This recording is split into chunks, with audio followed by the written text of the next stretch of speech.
Good morning. I'm Ayya Vimala, and today is October the 15th. And we actually, here in Crystal Lake, are getting cooler weather today in the low 50s.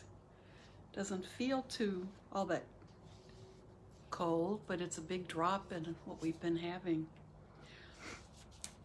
So today we are on day 29 of our 35-day pilgrimage in India to the sacred sites of the life of the Buddha. And this is from the Kawasaki's compilation of Buddhist teachings, the suttas, the teachings of the Buddha, and also after about half of the book is made up of different teachings about these locations, or that occurred in these locations or with areas nearby. And then the 35-day, this part of the companion is a daily reading and a daily reflection. And that's what I'm sharing. And we are now, looks like we are at, let's see,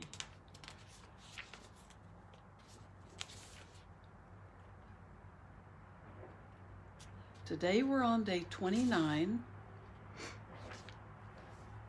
and the reading is 5 Ways of Subduing Anger.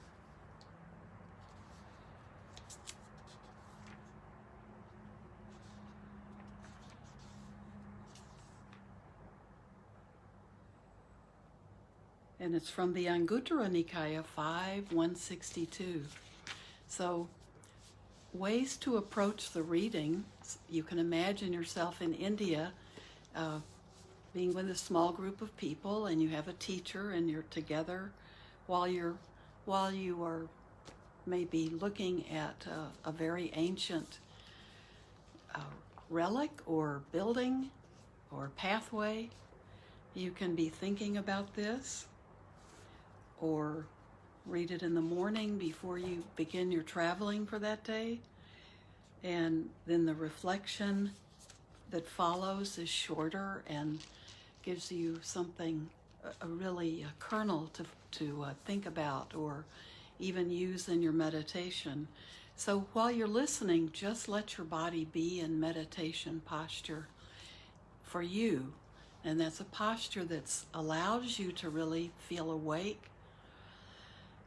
and able to breathe really well, so your normal natural breathing is able to just, fill those lungs. So whether you're on your back or walking, you want to have your spine as uplifted as you can, that works for your body. And you can use props or things that help you find the right posture for your body. Depending on the conditions of your body, you have to work with it the way it is. But the more comfortable you are without getting drowsy and sleepy, the easier it is to calm the mind and start letting go of tension and stress and be in a better position to work with your mind in meditation. Fewer distractions if your body is comfortable and not in pain or not, you're not rigid trying to hold a posture. So working with anger is always, there's so many different ways the Buddha talked about working with anger, but he did tell us that we can uproot anger. And a lot of people don't think that's possible or don't want that to be possible. They think of anger as a powerful energy. And the Buddha taught that, no, that's not the case. We can live our lives and be quite powerful and successful and have a true spiritual path without anger. Anger doesn't solve anything, or it's a very temporary fix, and a lot of good energy goes up in smoke when anger gets in the way. So it's our human nature to sometimes get angry, but that is not impossible to work with. We can work with it. We can subdue it and work gently with it, but eventually we can uproot it. So 5 days, 5 ways, 5 ways of subduing anger. Whenever anger arises, Venerable Sariputta said, it must always be subdued. And there are 5 ways of doing so, depending on the type of person with whom one is angry. Now, Venerable Sariputta was the Buddha's, Moggallana and Sariputta were his 2 most valuable disciples. And Sariputta would often teach. The monks would come to him even after the Buddha gave a talk and ask him to expound on it and help them with some of the points that they may be unclear about. But the Buddha would often direct them to go and talk to Venerable Sariputta. So he was probably the second, next to the Buddha. Sariputta's understanding was the most developed. So there are 5 ways of doing so, subduing anger, depending on the type of person with whom one is angry. First, one might get angry with a person whose ways are impure in deed, but pure in word. Suppose a bhikkhu who wears only rag robes were to see a piece of cloth on the road. He would hold it down with his left foot, spread it out with his right, pick it up, make use of the best part of it, and go on his way. In the same way, with a person whose ways are impure in deed, but pure in word, one should ignore his impure deeds and concentrate on only his words or her words, which are pure. In this way, anger with that person should be subdued. Second, one might get angry with a person whose ways are impure in word, but pure in deed. Suppose a person tortured by heat, overcome by heat, weary, thirsty, and craving for water, were to come to a pond overgrown with mossy slime and water plants. He would plunge into that pond, scattering with both hands the moss and the plants hither and thither, cup his hands, drink, and go on his way. In the same way, with a person whose ways are impure in word, but pure in deed, one should ignore his impure words and concentrate on only his deeds which are pure. In this way, anger with that person should be subdued. Third, one might get angry with a person whose ways are impure in both deed and word, but who from time to time achieves mental clarity and mental calm. Suppose a person tortured by heat, overcome by heat, weary, thirsty, and craving for water, were to come upon a puddle in a cow's footprint. He might think, if I drink from this puddle by hand or cup, I will stir it up and make it unfit to drink. Instead, he crouches on all fours, sips like a cow, and goes on his way. In the same way, with a person whose ways are impure in both deed and word, but who from time to time obtains mental clarity and mental calm, one should ignore both his impure words and his impure deeds and concentrate on only the mental clarity and the mental calm that he obtains from time to time. In this way, anger with that person should be subdued. Fourth, one might get angry with a person whose ways are impure in both deed and word, and who never achieves mental clarity or mental calm. Suppose a person who is grievously ill were to go along the highway with no village anywhere nearby. If someone else were to see him, he might raise pity and compassion in that second person who might say to himself or herself, "Alas, that poor person needs proper food, proper medicine, proper assistance, or a guide to lead him to a village, lest he suffer even more or die right here." In that same way, with a person whose ways are impure in both deed and word, and who never attains mental clarity or mental calm, pity and compassion should arise, so that one says to oneself, "Alas, he should give up his bad habits and develop good habits, so that on the breaking up of the body after death, he is not reborn in a miserable realm." In this way, anger with that person should be subdued.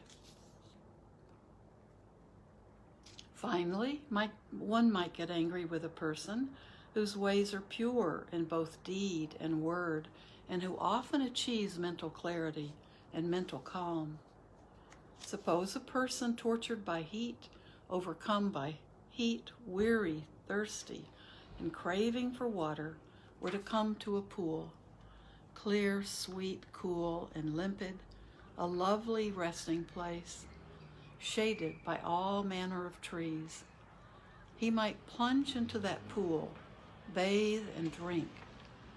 Then he would come out and sit or lie there in the shade of the trees. In the same way, with a person whose ways are pure in both deed and word, and who often obtains mental clarity and mental calm, one should think about and remember the words which are pure, the deeds which are pure, and the mental calm and clarity which this person often has. In this way, anger with that person should be subdued. When one becomes completely calm, the mind also becomes calm. These are the 5 ways of subduing anger, which should always be subdued. So it looks like there are no excuses for subduing anger. We find what we think. We find either focus on what is good and what we know is more pure in that person,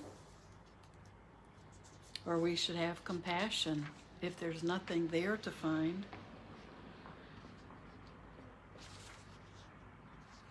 So it's all within us. There's nothing about what the other person doing is there, other than how we should subdue our anger in reaction to anything that person does. So it's a good lesson. And that's from the Anguttara Nikaya 5:162. And here's our reflection for today. And yes, our last reflection yesterday was on a recollection of death. And this reflection is a meditation on death. So we'll begin our own meditation together with this meditation from the Sutta Nipata 3:8. And when I finish reading it, we'll sit together with our time. Life in the world is unpredictable and uncertain. Life is difficult, short, and fraught with suffering. Being born, one has to die. This is the nature of the world. With old age, there is death. This is the way things are.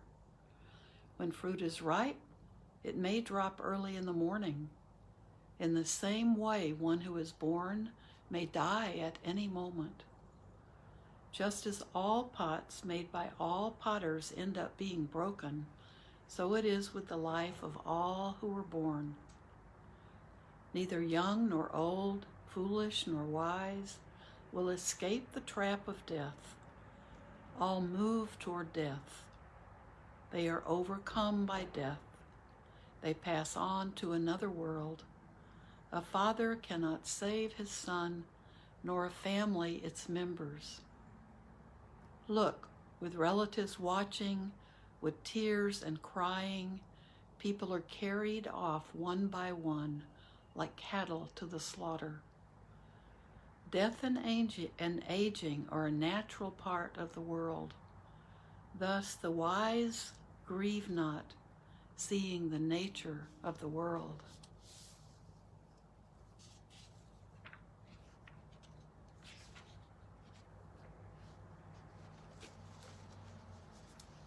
So let's sit together.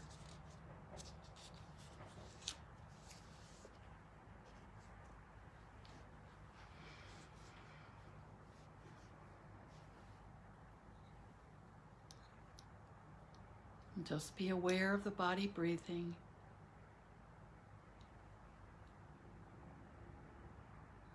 And feel calmness coming into your body.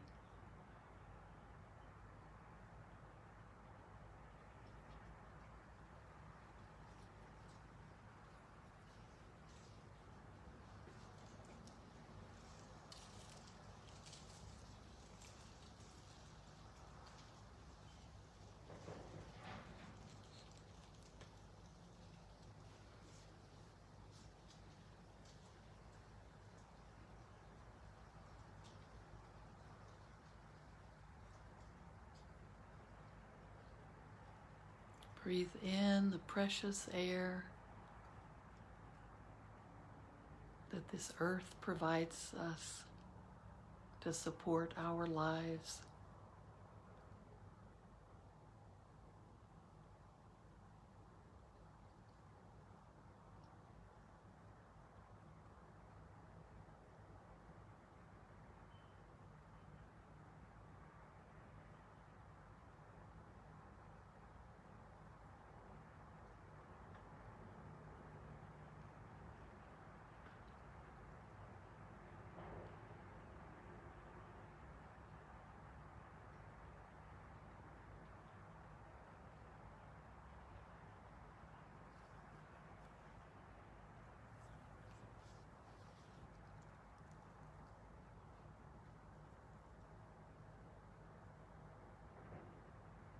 When we reflect on or meditate on death, it becomes an awareness that we can have with us that death can come at any time, and that makes our time precious. And subduing anger and loving ourselves, having compassion, all of the qualities, the beautiful qualities that we want to develop become more urgent, becomes more the driving force for us, rather than success with money or competing in careers.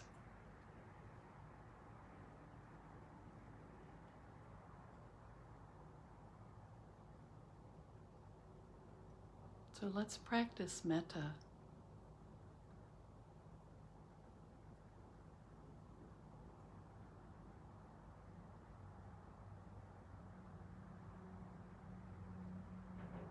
And whenever there's anger, we can work with metta, just like our reading today shows. We can subdue our anger when we look at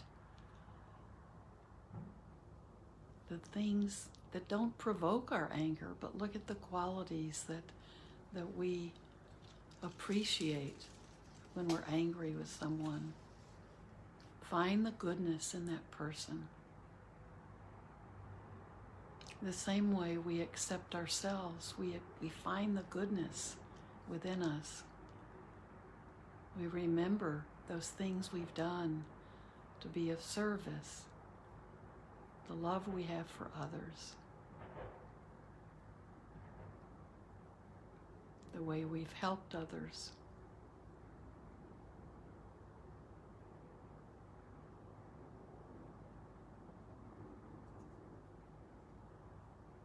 And as we practice metta, we always begin by sending these feelings of friendliness and kindness to ourselves. And we begin by accepting ourselves just where we are.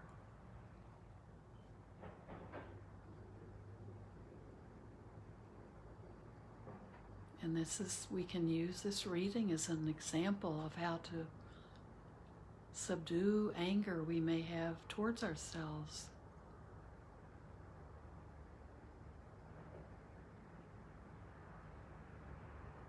Look for the good, nurture the skillful and the wholesome. Focus on that and encourage that in yourself and in others.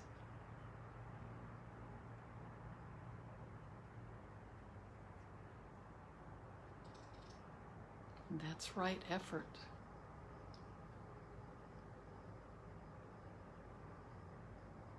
May I be well. May I be content. May I feel safe. And may I be at peace.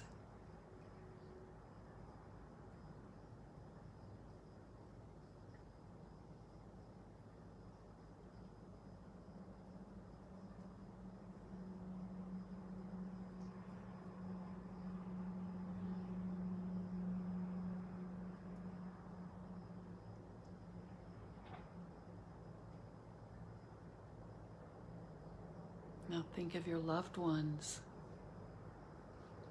your good friends, your noble friends, your family, the people you rely on, people you trust.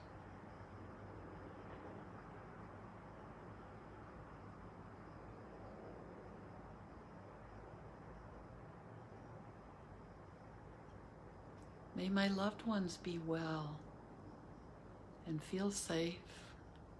May they be content.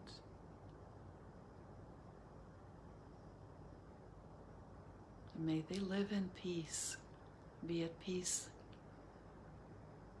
within and live in peace in their world.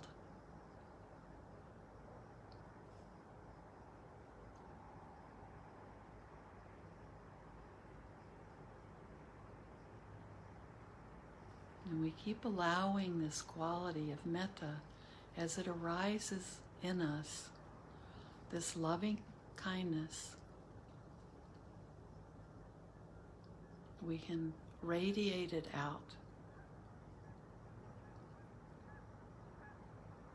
moving further and further away from our comfort zone with those we know we love, even if we have lots of difficulties with them. If they're close to us, we just continue loving them. But we move out to strangers and our difficult people, our challenging people.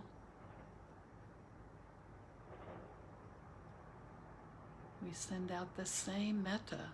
It applies to everyone as we grow in our own acceptance and loving of ourselves. We're able to grow and radiate this quality of metta out to all other living beings. So may all the strangers in my world and to all my difficult people, may these people be well and feel safe in the world and be content and be at peace.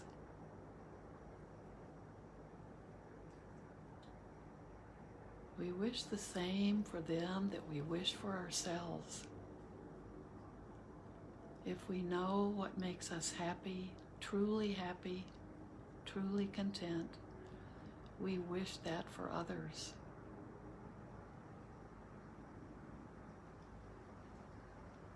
That they find happiness, that they find contentment.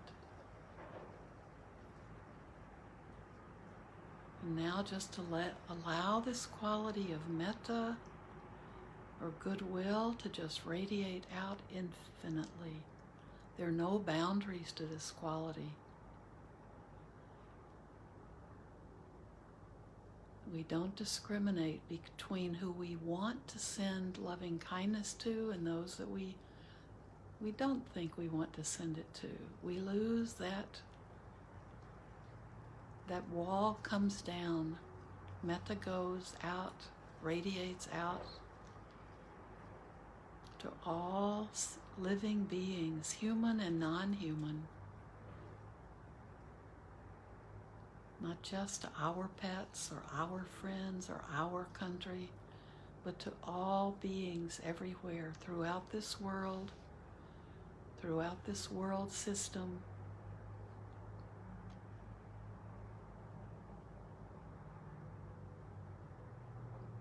Just feel it radiating out from you. Feel how we are connected to everything. May all beings, all human beings, non-human beings, beings being born and those dying, may they be free from suffering and the causes of suffering, free from worry, fear, anxiety, free from hunger and thirst and the extremes of the weather. May all beings happily take care of themselves or be well taken care of by others.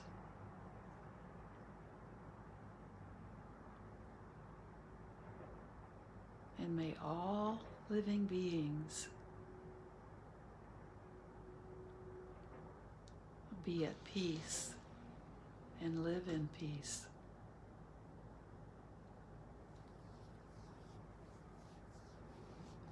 And today, may everything that we do and say and think be done for the benefit of all sentient beings. And that includes ourselves. And if you can, just keep sitting with this feeling of metta and carry it with you all day. You can practice metta all the time and let it just imbue your day, and those around you will be aware of it. They'll feel safety in being around you. You become a refuge. So just to let you know, Sunday I will not be here. I'm going to be leading an outdoor meditation, and I'm not aware of the program, so it will be at the same time. And I don't know if I'll be able to record it. If I can, I'll record it and put it up. So have a beautiful day. Enjoy wherever you are. Enjoy the simple things in your world today.